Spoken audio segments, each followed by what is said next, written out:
Hello and welcome to Cartoonist Kayfabe. My name is Jim Rugg. I'm Ed Piskor. I'm Chris Pitzer. And we're diving into some of Chris Pitzer's collection today, looking at FOOM, the Marvel fan magazine. Before we get into these, I want to invite everybody watching to like, follow, and subscribe to the Cartoonist Kayfabe YouTube channel if you haven't done so already. Hit that bell icon next to the subscribe button and you'll be notified when we post a new video. This will help mitigate the kayfabe effect. If you don't know the kayfabe effect, when you see something on here and you decide you're going to go track it down at your local comic shop or eBay or Amazon, so does everybody else. So you want to be the first person in line looking for these books because they disappear and the prices go through the roof. So subscribe and hit that notification button and you'll be the first one on the hunt. Also, let these videos play through to the end. That helps YouTube share them with other comics fans who may not have found Cartoonist Kayfabe yet, and that is how we grow this channel. So thank you for your help on that, and let's get into FOOM. I think I just realized how you get the pitch to work at Marvel Cadence Publishing when you're going to, try to sell them on the idea of doing this kind of like fanzine where you write your own history.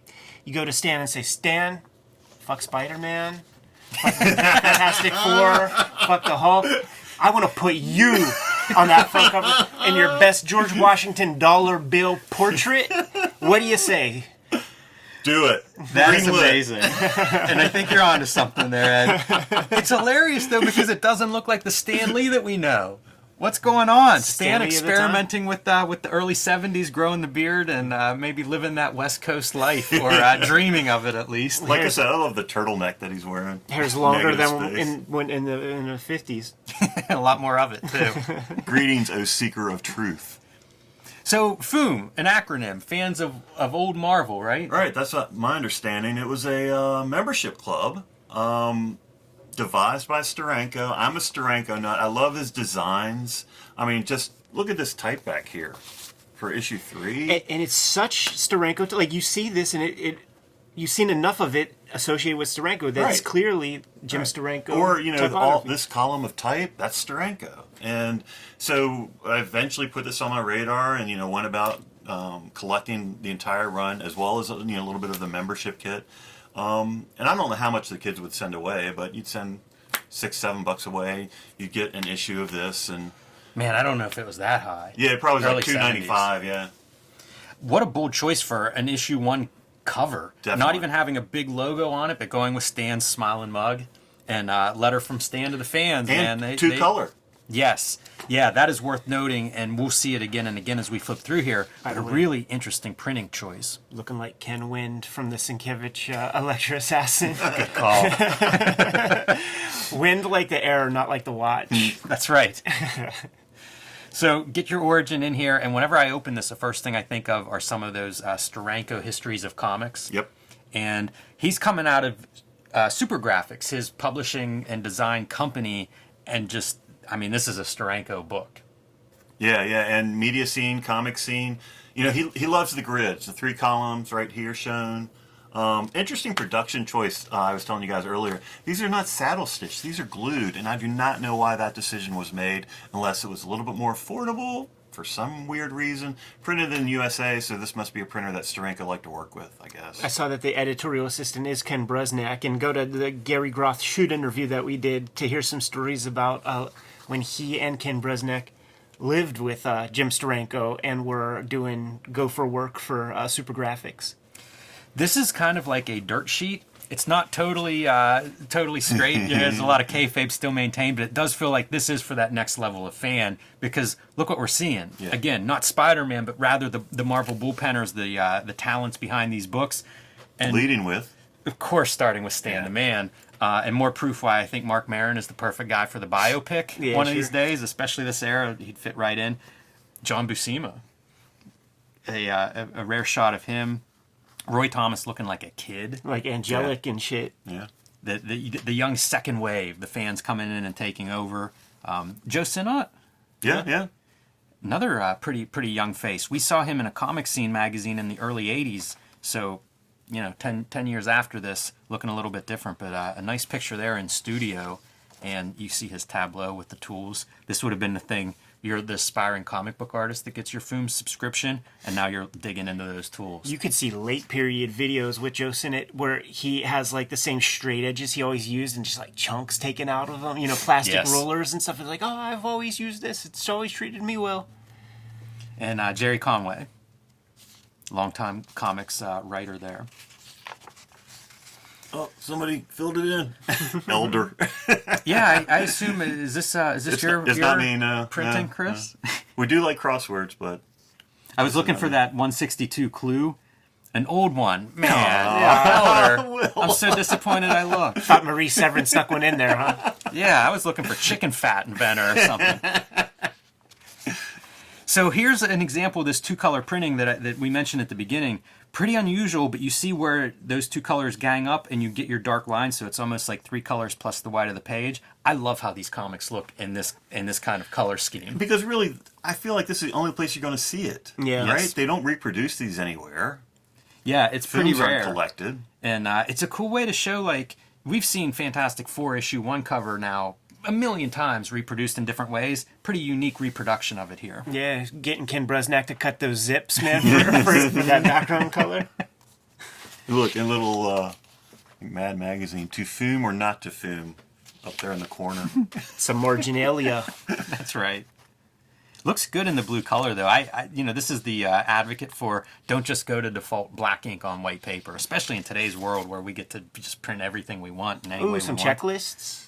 Credits. Again, inside baseball. This is for that discerning fan. This is not just your Oh, the record. Wednesday Warriors. Now, this isn't the Peter Parker record, is it? Was this another record? Do you know? Don't know anything I've about never it. seen this record before, but I'm not an LP guy, so I don't know.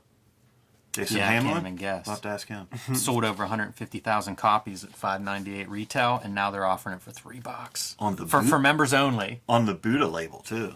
This is right out of, I feel like, Patreon and these crowdfunders today. You get a little extra incentive. You're a FOOM member. Yeah. It's going to make it worth your while. Nice. How about that for a cool design page? Moving target. Steranko signing his name on this one. Maybe we'll play the game after the shoot. Dracula Lives. Pay attention to our Marv Wolfman testimony footage. Jeez. Interesting to see Marvel going, outside the comics code, starting to compete. Warren Magazine has proved that you can sell these books on the newsstand as magazines, black and white magazines. So Marvel's got to get a piece of that. Wherever comics are sold, we'll have a product for you. And then again, going back into this kind of comics history, like the comics histories that Steranko had been making, probably around this time, maybe a couple years earlier. But promos. I mean, this is what's coming out. This is what you got to look for. Yeah, absolutely. It's so funny to see this stuff evolve, and you think about where it is today. Like, everybody knows everything months in advance. It's the standard practice, and you don't need a membership anywhere. But early 70s, pretty innovative. Who drew that Dr. Doom? That looks like Steranko. You think so? Yeah, because he'll do wonky, man. Yeah. He will do wonky looking stuff, kind of almost on purpose. I feel like. Yeah. Yeah, it feels like that would be him, because there's a lot of page layout going on That's there, true, too. yeah. That's cool as shit. I man. love that you got a used copy of this thing. That's so good. And how about this, man? Recommended reading, comic scene, history of comics, Supergraphics, Pennsylvania address there. Order them directly from the editor of this fine publication. Do you think Stan looked at this before it came out? Heck no. Yeah, he only read the bits about him. Seems like that kind of fella. It's so funny how much this is just selling stuff. Oh, it is. Like, you've already paid for it, but let us see if we can get a couple more bucks out of that wallet of yours. This, of course, super important to me at the moment, putting together my Hulk book, and, Steranko, some very iconic Hulk art on his resume, and nice back cover there as well. Frankenstein, not quite Hulk, but a character he's compared to. Interesting. And cool colors. Yeah, you add that green and you add that magenta or that purple and you get like a brown. Mm-hmm. Yeah. Again, Who love knew? seeing him experiment with this stuff. And we continue in the Marvel bullpen, talking shop, giving you the inside of what people are doing and who they are. And always love seeing these photos. Look at the camera shooting some original art. Some photostat. What an apparatus. Yeah, man. We used one of those at Hubert School. pop into different screens, Yeah. almost like the filter in your furnace downstairs. Like pop in a new screen with different dot patterns and stuff. We were talking before we started about these comic savers, and you know the smartest dude in comics is the guy that invented the comic bags. Yep. But you can see people jumping on that kind of bandwagon, and this is like a magazine storage system. Sure. I feel like Yeah, so essentially this is just a plain piece of cardboard. You put your 15 to 20 comics in there, and then you slide it in this slipcase so they're not sliding out. I mean, yeah, they could drop out. You got to pay attention, but it's just a fancy box. But it's got some Marvel Steranko art on there, and then I think Steranko would actually create his own with some barbarian chicks. Yeah, that makes total sense. When I first started collecting, I had no comic shops or anything, no comic boxes. I would use a shoebox, and then you outgrow that, and it would be like finding different boxes that were approximately a size. So I can kind of see the thought behind this. I just had stacks under my bed, man. This is ridiculous. 225 crosswords. It's like mega crosswords. And If who's you're going to into be able to read that? I've got my readers on, and I cannot read that. Yeah, it's exhausting. Like you can see this guy I'm giving up. powdered out around 40. Didn't even make it halfway. This is pretty fun stuff. So tapping into like fanzines. Yeah. The idea of send your artwork in, and maybe you'll see it in print. And some future professionals do show up. Steve Rude There you go. There it is. There I it knew is. Steve Rude was in there somewhere. making their own characters. Imagine if one of these characters, if Marvel had loved one of these and turned it into something, we'd be reading that on the Cartoonist. This one's Kayfabe actually pretty Court. tight. Bill Morrison, is that the same Bill Morrison that becomes Bongo Comics and I bet, right? And Batman Animator? It is in my world. Is the time right? It feels like it is. Sure. Yeah, I would assume that he's probably contemporary age with a Steve Rude. Has a decades-long career at this point. Take a good look, Kayfabers, because they always seem... Trevor Von Eden, dude. Oh, man. Solar Boy. When does Black Lightning start? Like, he must be 13, 14, couple years away from his professional debut at age, I think, 16. And that's so good. Yes. Yeah, you can see he's, like, thinking, too. Like, this is beyond your just pin-up doing the turnarounds. That's a real character design sheet there. I love the ones that include, like, a logo. Yeah. Oh, Borgo. So, that's pretty good. The Kayfabers always help us out with like one or two of these. Yeah, definitely. So, there's your pause moment at home. Let us know. Hit the comments. Tell us who's who. Keep Again. on fooming. Back to Hulk. Quite an image. Fuming. It's like R. Crumb by way of Basil Wolverton. Like, these are like Basil marks, not quite the Crumb stuff. And of course, got to get your plugs in. It's so much promo. Man, the whole early deal. days of these things. Funny to think of this in the lineage of a Wizard magazine or something, because not that different. I mean, I was just thinking like Gary and Kim saw this and was like, amazing heroes.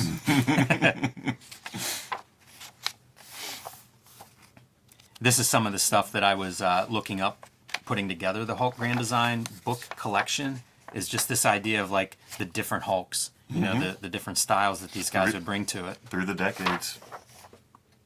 And it's interesting that it's not all those two colors throughout, like Yeah, going you got back signatures. to the black ink.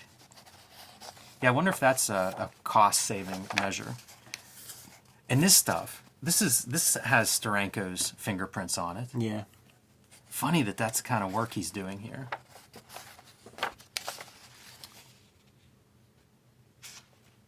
Recommended reading. Once again, let's start with the Supergraphics offerings. Comic scene. It's cool that they did point out Funny World.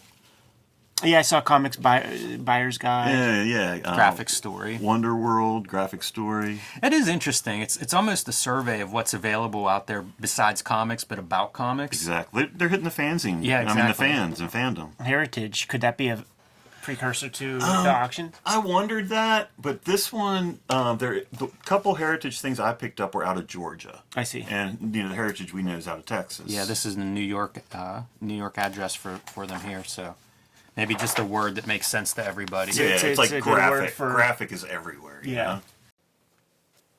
Cartoonist Kayfabe is sponsored by the comic books Ed Piskor and I make. If you want to support Cartoonist Kayfabe, pick up our comics and books wherever you buy them. Starting with Red Room, the Antisocial Network, Season 1 of Ed's Murder on the Dark Web for Fun and Profit. Trigger warning, Season 2 is now in stores everywhere. This is issue number 1. Issue 2 also available. Issue 3 coming next month. And available wherever you buy comics, except for banned in 7 comic stores. Hopefully that number's not rising, but you never know. Well, you know what? The cool thing about it rising is that the bigger comic shops heard about that stuff, tripled their orders, man. Nice. WYSIWYG, A History of Computer Hacking. X-Men Grand Design, the Grand Design that started them all, including Hulk Grand Design.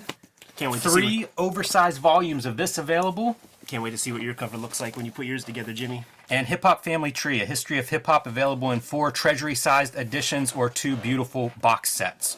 You can pick up my latest book wherever comics are sold, Hulk Grand Design Monster. This is in comic shops everywhere now, with some beautiful variant covers, a retelling of the 60-year history of the Incredible Hulk, and coming in April, Hulk Grand Design Madness, with also some beautiful cover choices here by Ed McGuinness and Jeff Darrow, as well as my cover. Again, the 60-year history of the Hulk distilled down into 2 very dense, oversized issues. Plain Jane's, the first young adult comic graphic novel here in America by Cecil Castellucci and me. And Street Angel, Deadliest Girl Alive, which just went out of print from Image Comics, Ed. If you guys at home see Street Angel, Deadliest Girl Alive on your comic shop shelves, pick it up because it is no longer available for order. But the original Street Angel hardcover, oversized, these are kind of like director's cuts, almost like artist editions. I think they're the nicest books ever designed. These are all still available from the publisher. You can get them wherever books are bought and sold. And now back to our regular scheduled programming. This is the spread that I was trying to track down when I'm putting the Hulk book together, because there are several versions of this, and that informed my Hulk Grand Design take of like different artists and different styles. One of the coolest ones here, where we get the nice big call outs for the talent associated with their versions. Would this have been the Rampaging Hulk magazines? I'm not quite familiar with the DeMeo name. I was going to say the same thing. It's the only one I do not recognize. You know what? I didn't know this one either, even after going through all the Hulks. This is early Hulk comics, so it's not the Rampaging magazines, but it's just a name. I think he's credited as like finisher over something, but that's the same with the Bill Everett over Kirby, and it's clearly like that's the guy drawing it. Speaking of Everett. Yeah. Different font choices for each. Would this be press-on type, you think, Chris, or you think that's like that's Service Bureau stuff? Some of the normal stuff they could do the press on, but I feel like you're sending this out. Yeah, you're getting somebody to make that. You're not getting rubbed down to that. I have rubbed down to this. You do? Yeah. Okay. I have a lecture set of that. Well then, yeah, maybe overlays. You know. It feels like something that he would be doing himself, just by the nature of having like all of these mixed up. If you were going to spec this out, it just seems like, I don't know, more trouble to go to the to go to this length. If you don't have it kind of hands on it, you can play with it a little bit. But maybe not. I don't know. I remember going to a print shop with my dad as a kid, and they had like those like flat files that you could pull out and had like just all the different typefaces and things. Like the lead, each letter. It was like a light tape, like a film kind of thing. Yeah, like a template looking thing. And your not brand Eck kind of take on Hulk, Hunk. Little Annie making an appearance in here. And the Jolly Green Giant. Got to enjoy the parody. Yes, that's the dream match everybody's been waiting for, right? See that Herb Trimpe name a whole lot. Yes, on absolutely. that checklist. I'm shocked that Spider-Man takes 3 issues before he pops on the cover, but Very that's important a pretty nice cover. Very important to get Stan Lee on the cover. You know, that's the face for Marvel. Maybe because of Steranko. I mean, Steranko did the cover to the Hulk Annual. Mm-hmm.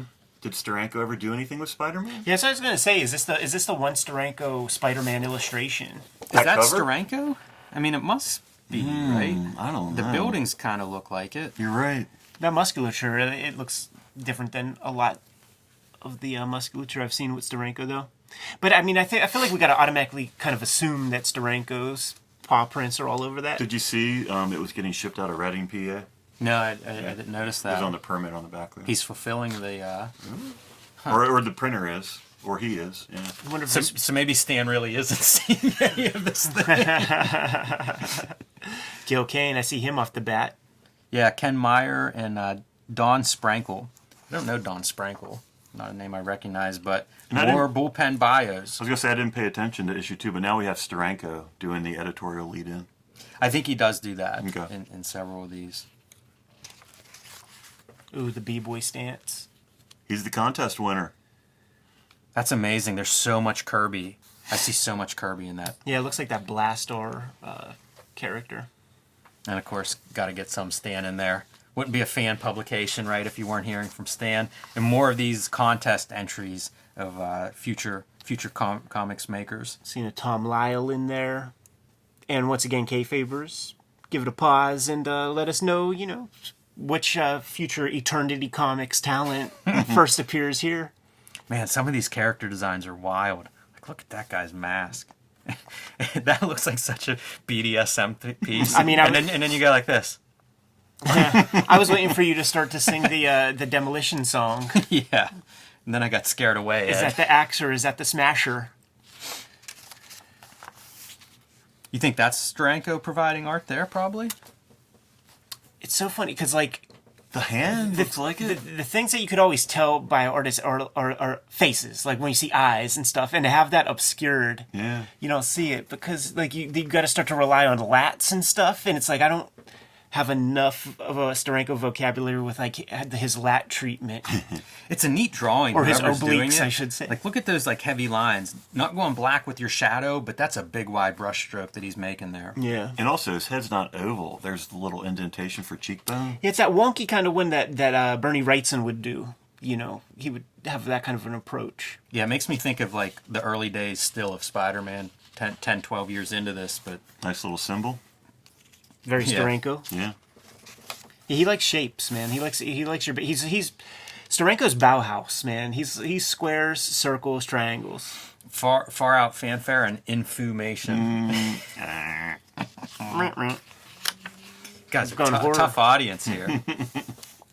Yeah, some of these covers are wild. You see a couple of Draculas, a Son of Satan. Like, what are we publishing? When is this era?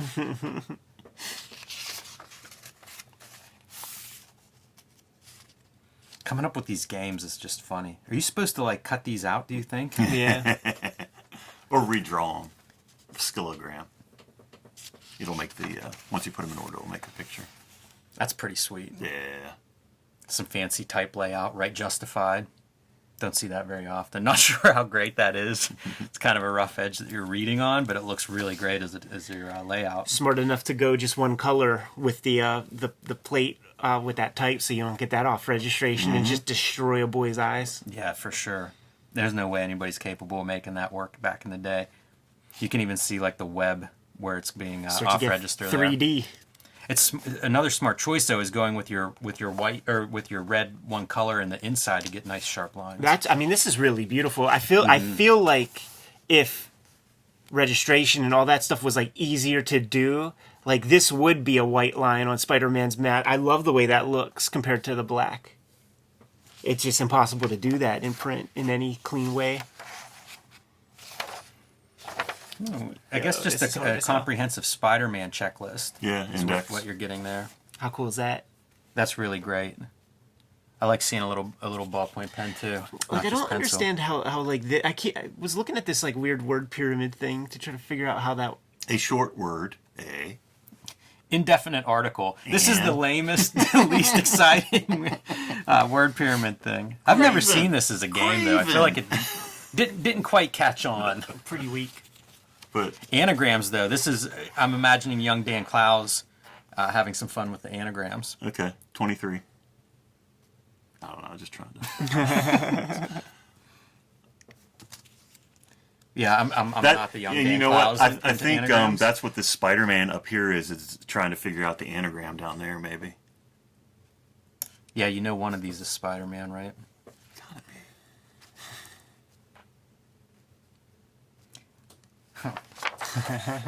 be. Nice. Well, that was an embarrassing. Our anagram skills are terrible. I was saying nice about the stand layout here. Yeah, kind of different. You know, this is again, you're seeing a graphic designer playing with a magazine like this, and great. It's probably one of the best design books that Marvel published that year. John Romita, how awesome is this? All those characters around him at the drawing board. I feel like all these cartoonists have a version of this self-portrait. With our founder up in the corner there. Jeez.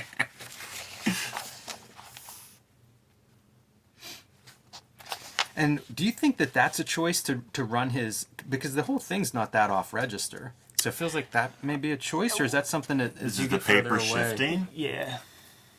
Yeah, it's I kind don't of... think it was a choice. If it was, it's kind of a bad one. You know how it goes, man. You can imagine, like, once you start to get an angle just a little bit off, the Right. further away you are.